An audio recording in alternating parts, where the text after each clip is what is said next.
Alright, in this video we're going to show you how to install alignment kit 1 or 2 for the 2012 through 2020 Tesla Model S and X vehicles.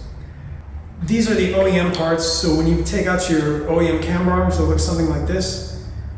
The OEM toe arms look something like this. And this is the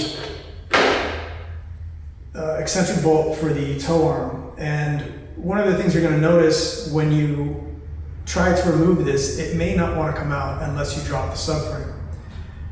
So what we usually end up doing, I shouldn't say usually, probably half the time what we end up doing is just cutting this out with an oscillating saw. And then you can just pull the bolt out. And that works fine. It's much easier than dropping the subframe for sure. And we include 2 bolts with each kit, and for this new kit it comes with the these new super high tolerance, super tight tolerance custom spacers that take the place of essentially these round spacers. With these square spacers, what we did is we did a super tight tolerance. So you'll notice when these washers go on the bolt, they're really tight, and it's supposed to be that way because we're trying to eliminate any possible gaps. Same thing when this square washer or this square spacer fits into the around the clevis area of the subframe, you want to make sure you get that fully seated. It can't be tweaked out to the side a little bit because then it's not going to be seated. So you got to get it lined up, push it together, and make sure it sinks into that clevis on the subframe.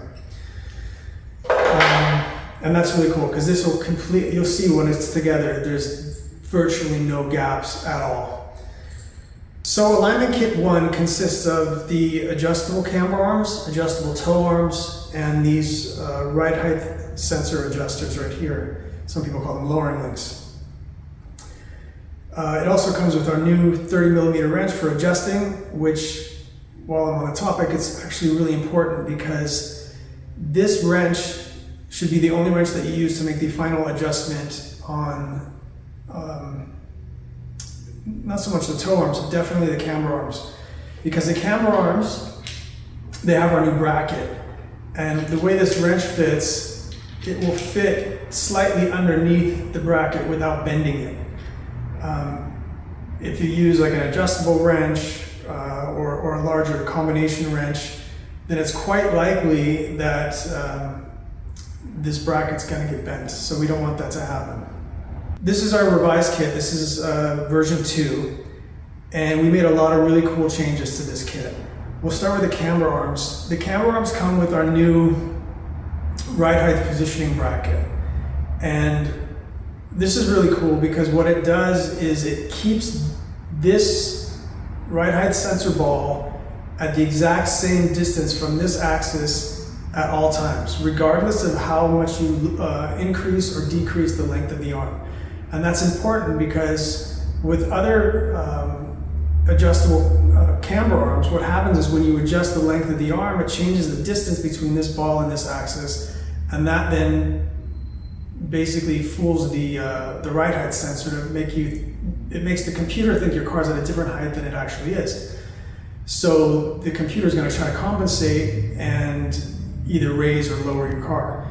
So we didn't want that to happen, so we created this bracket to make sure that these points stay the same regardless. We've got weather stripping, which is this one, but we got weather stripping here, so now we don't have to worry about water intrusion inside the arm. The only 2 bolts on the arm that you need to worry about would be these 2. These are the 2 bolts that loosen this adjusting mechanism so you can make the alignment. So before you do the alignment, you loosen this bolt, you loosen this bolt, and then you can get in there with the custom wrench and tweak the alignments you got, right? And then you tighten these both down to the specifications that you'll see on our website. What else can I tell you about this? These two screws here, just leave those as they are. Don't try to take them out because they are tensioned to a specific tension and they are held in with Loctite, so they never come out. And it allows this bracket to slide freely across the arm. So that's pretty much it for that. Moving on to the toe arms, these are our TSX-1 Pro toe arms that have dual spherical bushings on them. These are really cool. It's fairly self-explanatory. Here's your adjustment mechanism here. You want to release the tension on these clamps so that these spin freely. A couple things I wanted to point out about this. After installation, or after the alignment, you want to check. You want to look down the arm and make sure that both of these rod ends are in alignment with each other. You don't want one of them tweaked off to the side and one tweaked off to the other side. Make sure visually, look at least that it's in good alignment. These clamps need to be pointing face down. If you point them face up, it could make contact with the subframe. So again, keep good alignment with the rod ends. Keep these clamps pointed face down, and you'll be good to go with that. Everything is assembled with anti-seize grease, so you shouldn't have to worry about any corrosion or ease of adjustability later on. So that's that. All right, and then the final step would be these ride height adjuster links, and we have that explained in other videos too, but we'll do a little bit in this video as well. But there's really, the only thing you need to do is you can preset the link. It comes with a little 1.5 millimeter Allen wrench. You can loosen that set screw by one turn and dial in a preset setting. If you're doing this for alignment kit 1, if it's for the purpose of eliminating the shutter issue, then we recommend setting it to a -4 or -5 position on the scale. They go all the way to -20, but you don't really ever need to go that long. So once you preset it, you tighten the set screw back down one turn. Make sure it's snug, but not too snug that you're going to strip it, because it is a small Allen set screw. Then we've got these retaining clips here. So the ball presses on to the socket presses onto the ball, and then you replace the retaining clip. We'll show you this further in the video, and that holds it in place.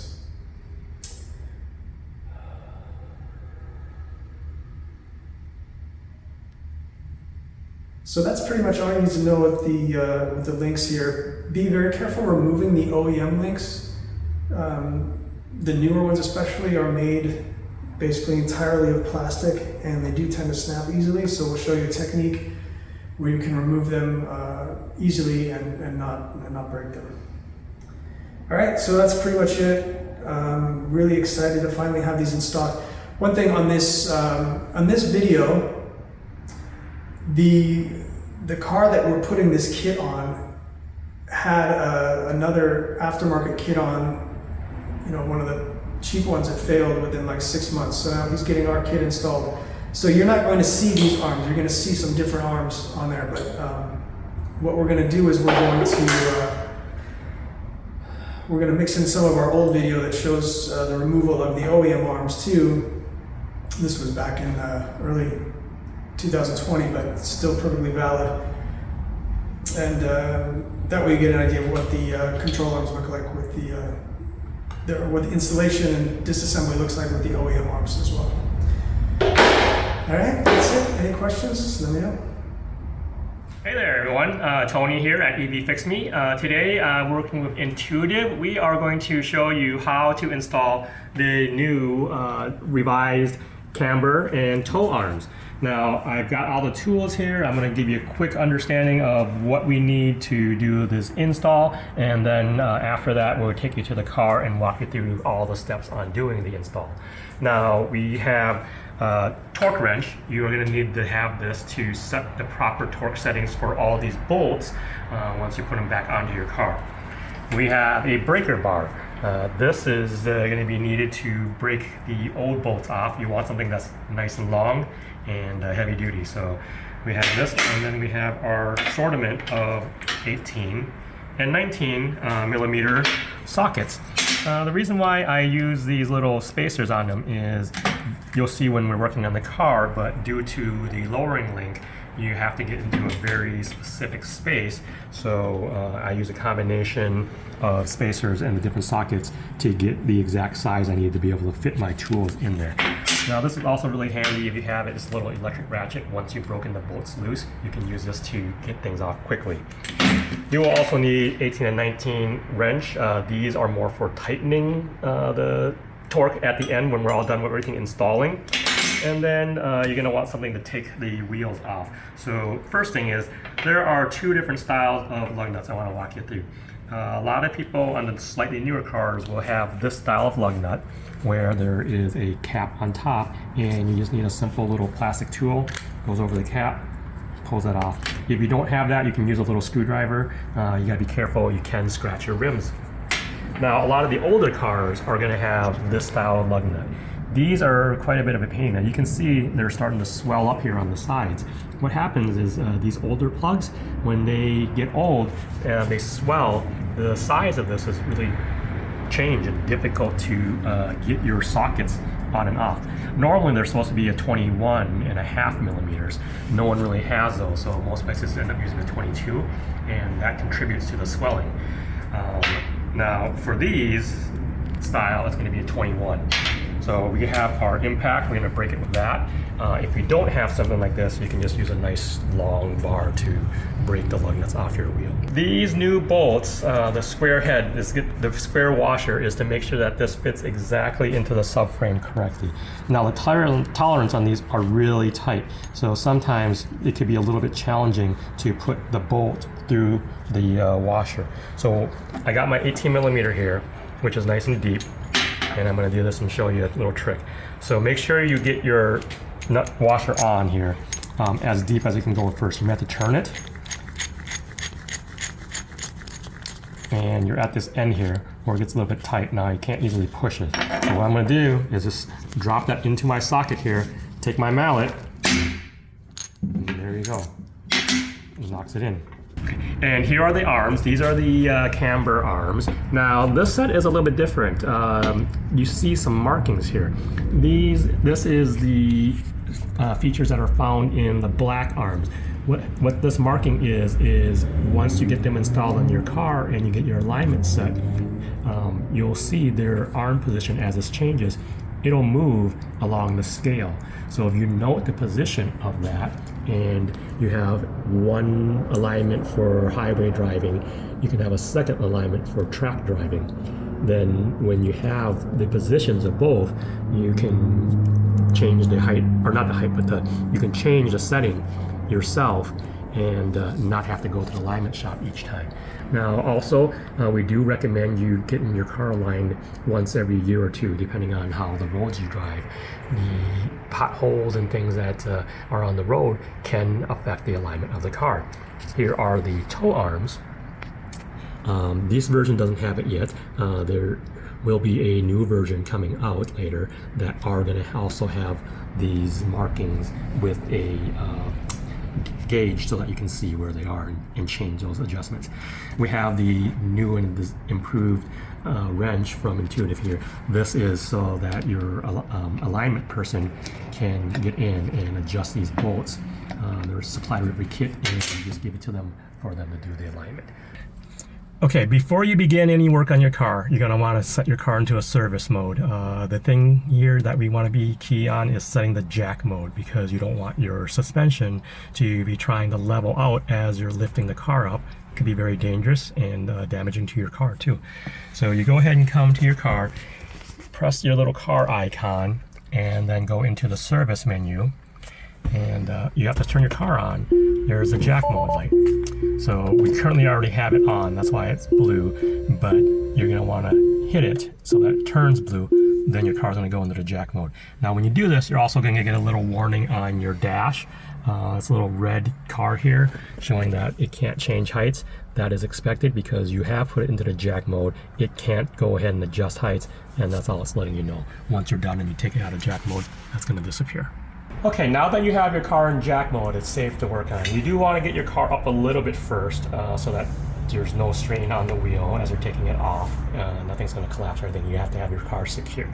We have it on our lift here, only lifted up partially.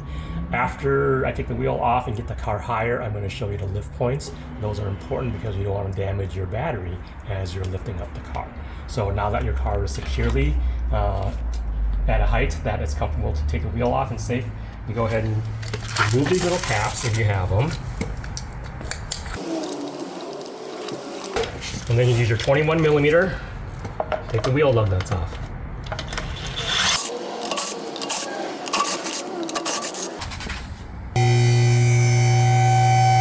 All right, so we are going to do the removal and installation now. This car is actually going to be a little bit different. So this customer had some arms from another company.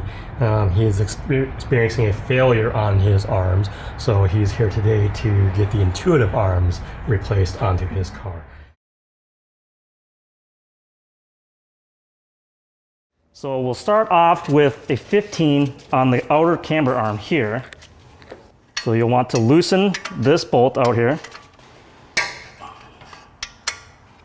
And then once you crack it open, then you can start using power tools to take the rest of it off.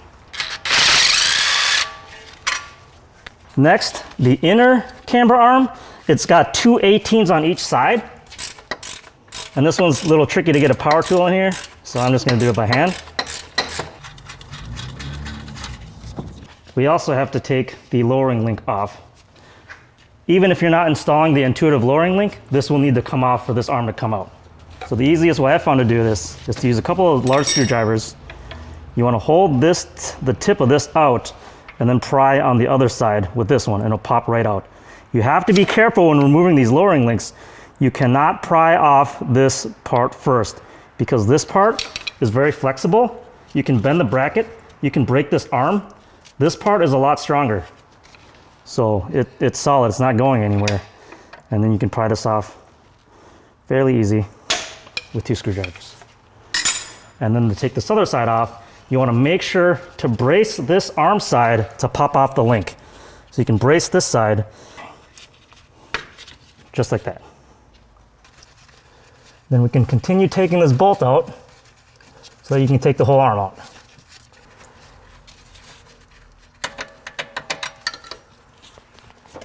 All right, and with that bolt finally out, the arm should come loose. Sometimes it's a little tight. You might need to move this little to loosen it.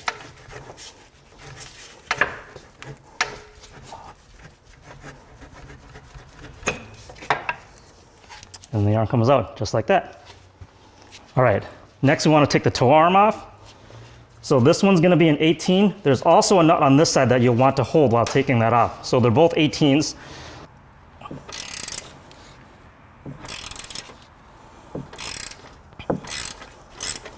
And then once you crack it, again, you can start using a power tool. Okay, again, make sure to hold the nut on the inside, and you can use a power tool to back this up.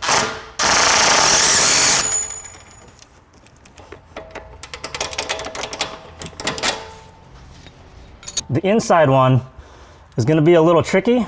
First, we need to take off the nut on this side. The bolt will not come out. They decided to put the inside of the head of the bolt facing into the subframe. So when we start to pull this out, it's going to butt up against the subframe. So in order to take that out, you would have to drop the entire subframe to be able to take this bolt out from the side that they installed it on. And instead of doing that, we use another method of just cutting off this bolt. Has actually included the bolt that you will need to reinstall facing the other way. So the bolt head will stick out from this side. So you can pull. So if we need to, uninstall this again in the future or replace it, you can take the bolt out from that side, and the nut will be on the inside. So in order to take these two off, you need a 19 on the nut and an 18 on the head of the bolt.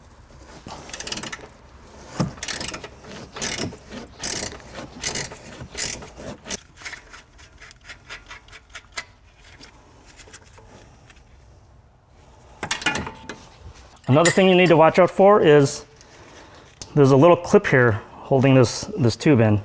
So you got to make sure to remove that, otherwise it's going to be stuck to your arm when you're trying to take it out. You don't have to worry about damaging this clip because we're actually going to cut it off. And we're just going to zip tie this hose back to the new arm.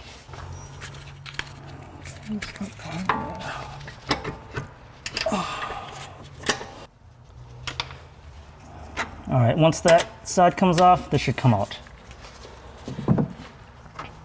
So again, you can see now clearly here that once we start pulling this bolt out, the bolt head's gonna hit the subframe. It will no longer come out. It's not enough to pull the arm out, so you're gonna have to cut this off. That's the easiest way we've found to remove this, unless you wanna drop the whole subframe. So, and also one tip to try to get this bolt out is if we remove this from the knuckle, bring this up, it releases a lot of the tension so that this bolt will move more freely, and that should help in you trying to get this nut out. So now we're gonna cut this bolt off. We recommend using a metal cutting blade, carbide tipped. Make sure it's a strong blade with a solid tip because this is a pretty thick bolt that we're gonna be cutting through. So we can sometimes run through a whole blade cutting through just one bolt. It depends on, how lucky you are, what angle you go in at, the amount of pressure. So it's a little bit tough, but as you do this, you get a little better at it.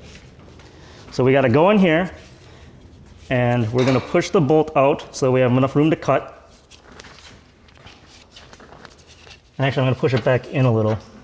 It seems to be easiest to cut along the straight edge and not the threaded part. And actually, you probably want to move this arm back down here to get it out of the way so it's not blocking your cutting angle.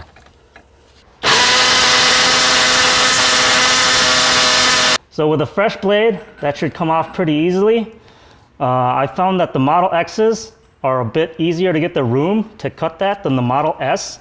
All right, and then once you've cut that bolt, make sure to be careful with it because it might be really hot depending on how long you've been cutting. So you could let it cool down for a bit. Just let it sit there for a minute or two.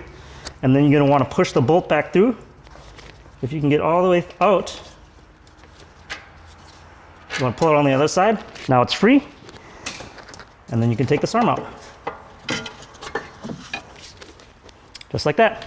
All right, now we're gonna install the new arm. A couple key points. Make sure that you have the Torx head facing down. That way the alignment person is able to loosen these to make the adjustments to the length, and then they can tighten it back up. Secondly, it needs to be able to have clearance so that you don't impact the subframe when your suspension is compressed completely. Now when we install this, we're gonna start with the inside. Make sure that this square washer fits completely into the subframe notch.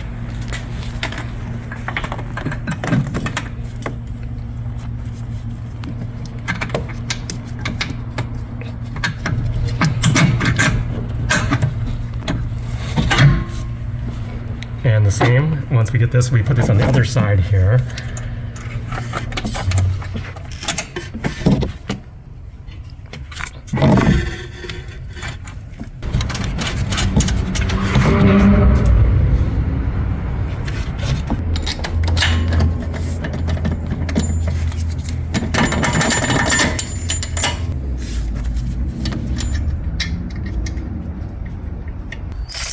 Okay, and then once we have it on, we're gonna go ahead and secure it a little bit and then torque it down after we're done with everything.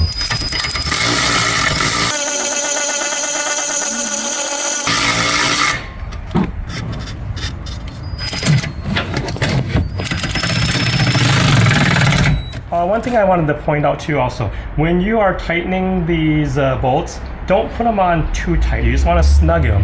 You want to have it so that it can still move freely, because before we torque everything down, we have to preload the suspension. One other thing I want to mention about this is in millimeters. It's not degrees of camber. So you got to remember when this is put onto your car, your camber is going to be set. It's not going to be at 0 anyways. So that's why this doesn't equate to the degrees of camber. It's just millimeters of difference of the arm.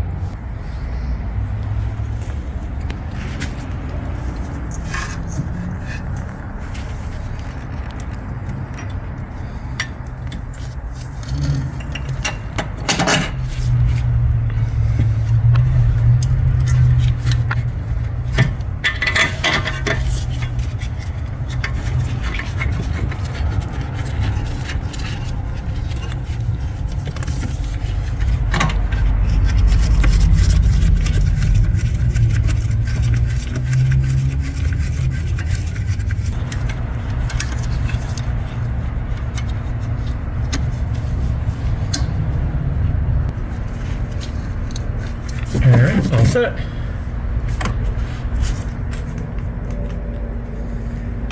Okay, I'll get the other side really quick and then we'll bring the car down.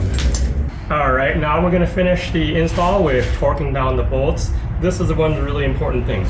We want to use a jack here to lift up on your rear. You're going to see the wheels, and or not the wheel, but the axle is coming up a little bit. So what we're doing is we are putting the car into its ride height. This is going to put some compression on this shock, and it's going to get the bushings so that we can lock them down properly with the torque where they should be. All right.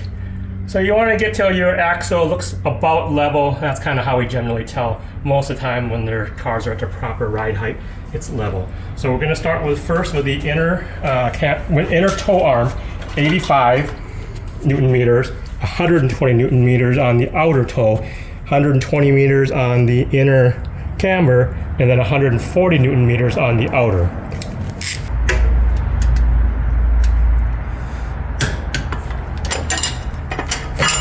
Okay, that is our 85. Now we're going to go to 120. All right, we're tightening this to 120.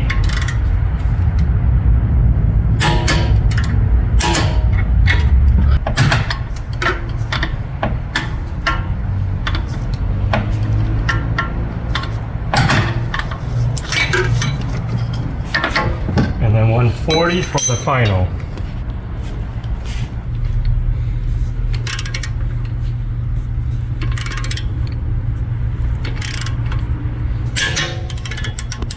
Lower the car, we'll put the wheels back on, torque the lug nuts. Now after watching this video, if you decide you don't want to do this, but you still want arms, welcome to give us a call here at EV Fix Me in Orange County. Bring your car down and we'll get these installed for you.